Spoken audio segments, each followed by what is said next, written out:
सदाशिवसमारम्भां शङ्कराचार्यमध्यमाम् अस्मत्श्रीगुरुपर्यन्तां वन्दे गुरुपरम्पराम्।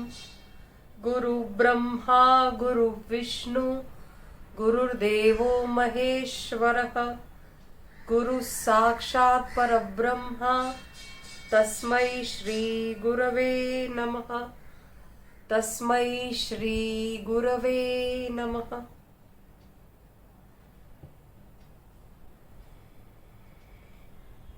जगत गुरु आदि शंकराचार्य की कहानी आगे बढ़ाते हैं। अब तक हमने देखा, पिछले एक दो वीडियो में हमने बात की कि चांडाल के रूप में भगवान शिव काशी विश्वनाथ, क्योंकि उनको दर्शन दिए वाराणसी में गंगा के किनारे, तो भगवान काशी विश्वनाथ चांडाल के रूप में आते हैं और उनको ब्रह्म सूत्र पर टिप्पणी लिखने का आशीर्वाद देते हैं। वो कथा हमने सुनी, बहुत सुंदर, जिसके ऊपर मनीषा पंचक बना हुआ है। वो जो संवाद हुआ था भगवान शिव और शंकराचार्य के बीच में, भगवान शिव से आशीर्वाद लेकर शंकराचार्य निकलते हैं बद्रीनाथ, बद्री धाम, क्योंकि वो जब जो वाराणसी में रहते थे, वाराणसी में उनको मिलने के लिए बहुत सारे विद्वान ज्ञानी गुणी आते रहते थे। तो उन्होंने सोचा कि यहाँ पर उतना समय नहीं मिल पाएगा लिखने के लिए, तो वो जाते हैं बद्रीनाथ। उस समय तो बद्रीनाथ का रास्ता बहुत ही कठिन था, बहुत कठिन जंगल और जंगली जानवरों से भरा हुआ था। वो पूरा रास्ता, कठिन रास्ता पार करके शंकराचार्य पहुंचते हैं बद्रीनाथ। बद्रीनाथ में वो हिमालय की गुफाओं में जाते हैं। वहां पर जो भी ज्ञानी गुणी महर्षि जो गुफाओं में रहते हैं, वो सबसे वो मिलते हैं और सबसे चर्चा और परिचर्चा करते हैं और सबका मत और सबकी विचारधाराएं समझते हैं। और उनका जो सिद्धांत था अद्वैत वेदांत का, वो अपनी विचारधारा भी बाकी सबको बताते हैं, बाकी सबको समझाते हैं। और कहते हैं 12 साल की उम्र में शंकराचार्य ने ब्रह्म सूत्र पर अपनी टिप्पणियां लिखी, अपनी विवेचना लिखी। अब ये सूत्र जो है, हम शुरू से बात कर रहे हैं कि इसके ऊपर विवेचना लिखने की जरूरत पड़ी। ब्रह्म सूत्र के रचयिता है महर्षि वेद व्यास, पर अब ये जो ब्रह्म सूत्र लिखा और जैसे उपनिषद पर शंकराचार्य ने लिखा, भगवत गीता पर लिखा, ये सारे जो सूत्र है, इसके ऊपर विवेचना या टिप्पणी लिखने की क्यों जरूरत पड़ी? क्योंकि ये जो सूत्र है, सूत्र यानी स्मॉल फॉर्मूलाज, जैसे छोटे छोटे फॉर्मूलाज रहते हैं, उसको सूत्र कहा जाता है। शास्त्रों में सूत्र का जो एक श्लोक है वो बहुत ही सुंदर है। अल्पाक्षरम असंदिग्धम सारवत विश्वतो मुखम अस्तोभम अनवध्यम च सूत्रः सूत्रविदो विदुहु। यानी इसका मतलब है कि जो बहुत ही कम अक्षर वाला है और बहुत ही पूरा सार, जो भी बात कहना चाहते हैं उसका सार रूप में वो लिखा गया है। और दूसरा, इसके सूत्र के बारे में कहते हैं कि बिल्कुल संदेह रहित है। वो जो लिखा है वो फुल एंड फाइनल है, कोई उसमें डाउट नहीं रहता है। और दूसरा कहते हैं कि सार के रूप में इसको प्रेजेंट करते हैं, उसको सूत्र कहा जाता है। अब ये जो सूत्र है, इसके बहुत सारे अलग अलग मतलब निकाले जाते हैं। जैसे आपने देखा होगा कि भगवत गीता अगर ले तो भगवत गीता के जो संस्कृत के सूत्र है जो भी श्लोक है उसके बहु मतलब निकल सकते हैं, यानी उसके बहुत सारे अर्थ निकल सकते हैं। सुनने वाला व्यक्ति अपने हिसाब से उसका मतलब निकाल सकता है। इसीलिए खास रूप से ये शंकराचार्य ने ब्रह्म सूत्र पर अपनी टिप्पणियां लिखी, अपनी विवेचना लिखी कि वो ब्रह्म सूत्र के लिए क्या समझते हैं और ब्रह्म सूत्र का सही मतलब क्या है। वेदांत सूत्र जिसके रचयिता बादरायण दूसरा नाम है महर्षि वेद व्यास का, उनके द्वारा रचित था ये ब्रह्म सूत्र। फिर शंकराचार्य ने अपने जो 10 प्रमुख उपनिषद है, प्रिंसिपल उपनिषद्स, उसके ऊपर उन्होंने अपनी टिप्पणियां लिखी, अपनी विवेचना लिखी, और उन्होंने भगवत गीता के ऊपर भी अपनी विवेचना लिखी। ये 3 उपनिषद, ब्रह्म सूत्र और भगवत गीता, ये तीनों को प्रस्थानत्रयी कहते हैं। प्रस्थानत्रयी यानी सनातन धर्म का वो भाग या वो हिस्सा जो हर एक सिद्धांत को सिद्ध करता है। और सनातन धर्म में तो यहां तक लिखा है कि अगर प्रस्थानत्रयी द्वारा कोई सिद्धांत अगर सिद्ध नहीं हो सकता है तो वो सिद्धांत सिद्ध माना ही नहीं जाएगा। अगर प्रस्थानत्रयी द्वारा कोई सिद्धांत सिद्ध नहीं कर पाए हम, तो उसको मान्यता मिल ही नहीं सकती। इसीलिए तो शंकराचार्य, निम्बकाचार्य, फिर रामानुजाचार्य, फिर माधवाचार्य, सब जो बड़े बड़े आचार्य हुए, बड़े बड़े गुरु हुए, उन्होंने हरेक ने अपना मत ये तीनों प्रस्थानत्रयी द्वारा सबसे पहले सिद्ध किया।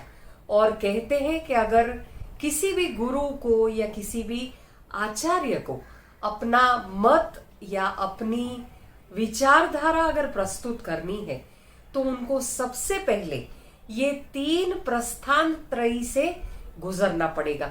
ये 3 प्रस्थानत्रयी में उनका सिद्धांत सिद्ध करने के बाद ही वो अपने शिष्यों को समझा सकते हैं। ये बहुत ही सुंदर है। इसीलिए तो देखिए भगवत गीता जो है उसका बहुत अलग महात्म्य है। उपनिषद जो हमारे 10 मुख्य उपनिषद है, सबसे पहला ईशावास्योपनिषद, दूसरा खेनोपनिषद, तीसरा कठोपनिषद, प्रश्नोपनिषद, फिर मुंडक उपनिषद, फिर मांडुक्य उपनिषद, फिर ऐतरेय उपनिषद, फिर तैतरीय उपनिषद, फिर चांडोक्य और बृहदारण्यक उपनिषद। ये जो 10 मुख्य उपनिषद है, इसके बारे में शंकराचार्य ने अपनी टिप्पणियां लिखी थी। इसमें मांडक्य उपनिषद सबसे बड़ा उपनिषद है और बृहदारण्यक उपनिषद सबसे छोटा उपनिषद है। तो शंकराचार्य ने ये तीनों मुख्य जो सनातन धर्म के तीनों मुख्य ग्रंथ है, उपनिषद, फिर ब्रह्म सूत्र और भगवत गीता के ऊपर अपनी विवेचनाएं लिखी। प्रस्थानत्रयी में उपनिषद को श्रुति प्रस्थान कहते हैं, क्योंकि उपनिषद वेद का एक हिस्सा है और वेद को श्रुति कहा जाता है। पहले वेद इतने वेल डॉक्यूमेंटेड नहीं थे, इतने लिपिबद्ध नहीं थे, प्रॉपरली लिखा नहीं गया था। ये श्रुति से जैसे भगवान से मनुष्यों के पास आया और गुरु से अपने शिष्यों को मिला, ऐसे श्रुति से ये आगे बढ़ा। इसीलिए उपनिषद को श्रुति प्रस्थान कहते हैं। ब्रह्म सूत्र को न्याय प्रस्थान कहा जाता है। प्रमाणों के आधार पर जब किसी निर्णय तक पहुंचा जाए उसको न्याय कहा जाता है, और ये ब्रह्म सूत्र न्याय प्रस्थान है। महर्षि वेद व्यास ने ब्रह्म सूत्र को लिपिबद्ध किया, उसको लिखा।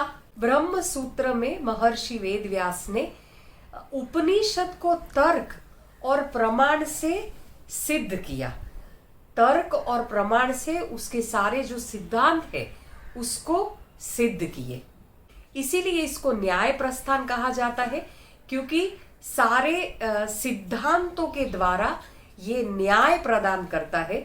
इसीलिए ब्रह्म सूत्र को न्याय प्रस्थान कहते हैं। इसीलिए भारतवर्ष में अगर किसी भी गुरु या आचार्य को अपना मत दर्शाना है तो उसके लिए सबसे पहले ये तीनों पर उनको भाष्य लिखना पड़ता है।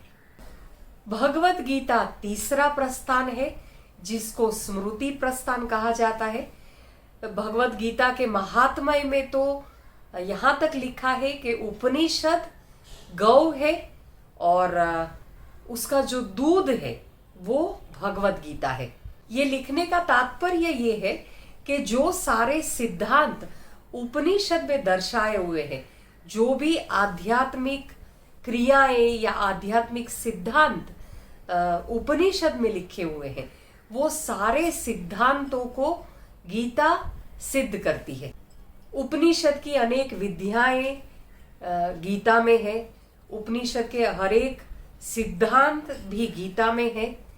तो ऐसे उपनिषद का जो सिद्धांत है या सार है, वो गीता उसको संपूर्ण रूप से स्वीकार करती है। ब्रह्म, जीव और जगत, ये तीनों का ज्ञान पाना ही उपनिषद का सार है। उपनिषद में कर्म कांड या सारे रीति रिवाजों को प्राधान्य नहीं दिया है। उपनिषद में तो जीव, ब्रह्म और परमात्मा, ये तीनों के ऊपर ही विवेचना लिखी हुई है। उपनिषद में कर्म कांड या ये सारे जो रिचुअल्स है उसको महत्व नहीं देकर ज्ञान को ही प्राधान्य दिया हुआ है। यानी जीवन में ज्ञान है तो सब कुछ है, ये प्राधान्य दिया है उपनिषद में। तो ऐसे शंकराचार्य ने तीन जो वेदों के मुख्य सिद्धांत है उसके ऊपर अपना मत सिद्ध कर दिया। इसके बाद शंकराचार्य अपने शिष्यों को ये जो सारा ज्ञान है, उन्होंने वो जो सारी टिप्पणियां लिखी, वो सारे जो विवेचना की, वो सारा ज्ञान वो अपने शिष्यों को देना शुरू करते हैं। 12 साल की उम्र में शंकराचार्य ने ब्रह्म सूत्र लिखा। इसके बाद ज्ञान बांटते हुए उन्होंने जो कुछ भी लिखा वो सारा उन्होंने अपने शिष्यों के साथ बांटा। शिष्यों को वो सिखाते थे। ये सब करते करते और 2-3 साल बीत गए और उनके जीवन के 15 साल खत्म हो गए। 16 साल की उम्र थी उनकी और एक दिन की ये घटना है। एक दिन गंगा किनारे शंकराचार्य अपने शिष्यों को पढ़ा रहे थे।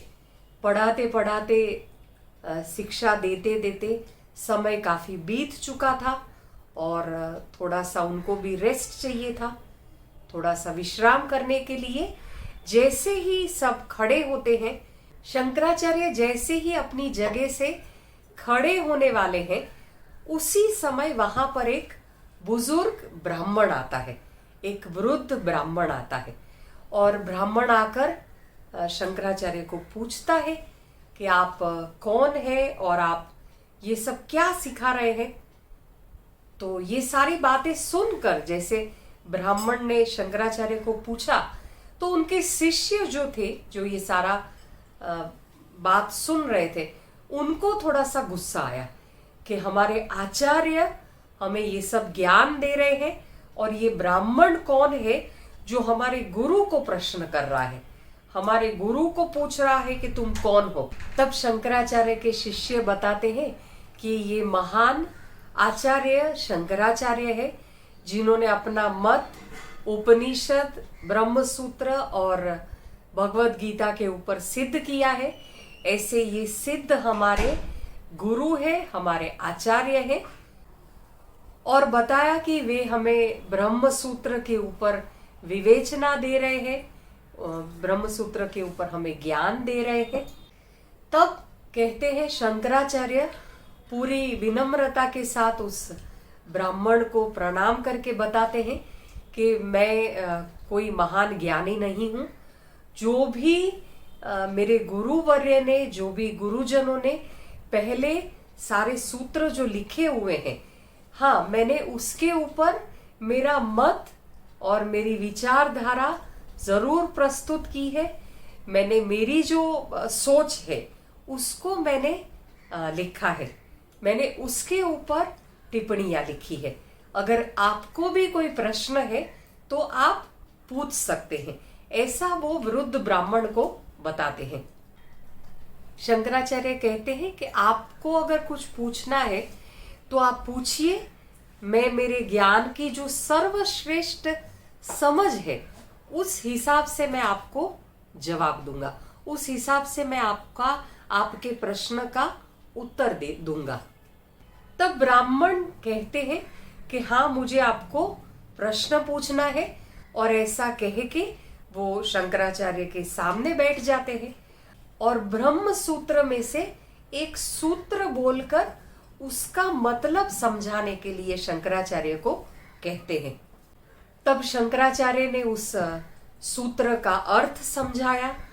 अब अर्थ समझाने के बाद जब ब्राह्मण ने सारा अर्थ सुना, उनके सिद्धांत जो उन्होंने प्रस्तुत किए, शंकराचार्य ने वो सारे सुने।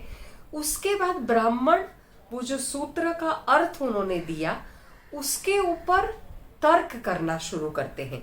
उसके ऊपर तर्क और जो भी वो समझाते थे उसके सामने वो प्रश्न पूछना शुरू कर देते थे।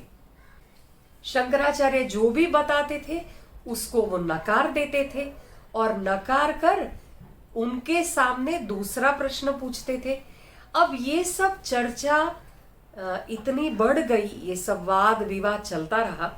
वाद विवाद यानी झगड़ा नहीं, हम जनरली वाद विवाद यानी वो झगड़ा ही समझते हैं, पर वाद विवाद यानी ज्ञान का सर्वोच्चम डिस्कशन, यानी ज्ञान की सर्वोच्चम परिचर्चा, उसको वाद विवाद कहते हैं। आज जो टीवी में डिबेट चलता है उसकी बात नहीं है, ऐसे वाद विवाद की बात नहीं कर रहे हैं। तो ये चर्चा बहुत चलने लगी और कहते हैं कि एक के बाद एक वो ब्राह्मण सूत्र देते गए और शंकराचार्य से उसका अर्थ पूछते गए और शंकराचार्य उसका अर्थ देते गए, और शंकराचार्य जैसे ही कोई अर्थ बताते वो ब्राह्मण उसको नकार देते और नकार कर उसके सामने और भी प्रश्न पूछते। अब ये ऐसे करते करते करते करते कहते हैं कि 8 दिन बीत गए, चर्चा करते करते 8 दिन समाप्त हो गए। अब शंकराचार्य जी के शिष्य भी हैरान परेशान हो गए कि ऐसा कौन व्यक्ति है जो हमारे गुरु के साथ इतने दिवस तक चर्चा कर सकता है, क्योंकि शंकराचार्य इतने ज्ञानी थे कि उनके साथ ज्ञान में या उनके साथ परिचर्चा में या उनके साथ शास्त्रार्थ में कोई टिक ही नहीं सकता था। तो ये ऐसा कौन ब्राह्मण है जो 8 दिन तक, और वो भी कंटिन्यूअसली, शंकराचार्य के साथ वाद विवाद कर रहे हैं और उनको पूछ रहे हैं। सारे शिष्य सोच रहे थे कि हमारे गुरुदेव ने, हमारे आचार्य ने अच्छे अच्छे ज्ञानी, अच्छे अच्छे विद्वानों को परास्त किया है। जो भी उनके सामने एकदम सोच समझ कर भी आता था, फिर भी उन्होंने उनको परास्त किया है। पर ये ब्राह्मण इतने लंबे समय तक आचार्य के सामने टिक गया। अब ये ब्राह्मण कौन था, इसके बारे में आगे सुनेंगे शंकराचार्य की कथा में, नेक्स्ट वीडियो में।